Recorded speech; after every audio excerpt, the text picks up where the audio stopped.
Vadodara Sun Pharma road પાસે ટેબા હાઇટની બાજુમાં સ્ક્રેપના ગોડાઉનમાં આગ લાગી તો આગ લાગતા જ વિસ્તારમાં અફરાતફરીનો માહોલ સર્જાયો। ફાયર બ્રિગેડને જાણ કરાતા ફાયરની 2 ગાડીઓ ઘટના સ્થળે આવી પહોંચી ફાયરના લાશ્કરો દ્વારા પાણીનો મારો ચલાવી આગને કાબૂમાં લીધી તો ગોડાઉનમાં પડેલ તમામ સામગ્રી બળીને ખાખ થઈ। ઘટનાની જાણ થતાં જ પોલીસ ઘટના સ્થળે આવી પહોંચી હતી। જેપી રોડ પોલીસ સ્ટેશનનો કાફલો ઘટના સ્થળે આવી પહોંચ્યો હતો, પરંતુ હાલ આગ લાગવાનું કારણ અકબંધ છે। Reporter Mahendra Solanki, DP news, Vadodara. Sun Pharma road પર તૈયબા હાઇટ્સની બાજુમાં એક રોડની નજીક જ એક સ્ક્રેપ ગોડાઉનમાં ફાયર છે એવો કોલ મળતા જ વાસણા ફાયર સ્ટેશનની ટીમથી તાત્કાલિક ટર્નઆઉટ લઈને ફાયર પર મહદઅંશે કાબૂ મેળવ્યો હતો, પણ ફાયર થોડું રૌદ્ર સ્વરૂપ લઈ લીધું, તેથી વાસણા ફાયર સ્ટેશનની સેકન્ડ ટર્નઆઉટ લીધું।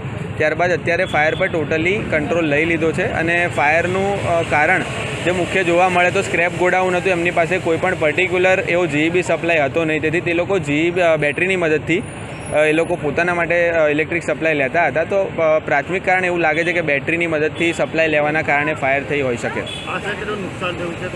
નુકસાન તો અત્યારે માલિકને હાલ મળ્યા નથી એવું પર્ટિક્યુલર નુકસાન, પણ ટોટલી સ્ક્રેપનો માલ હતો અને એકદમ ભંગારનું ગોડાઉન હતું, એટલે માલિકને મળ્યા બાદ આંશિક નુકસાનનું માહિતી આપી શકાશે।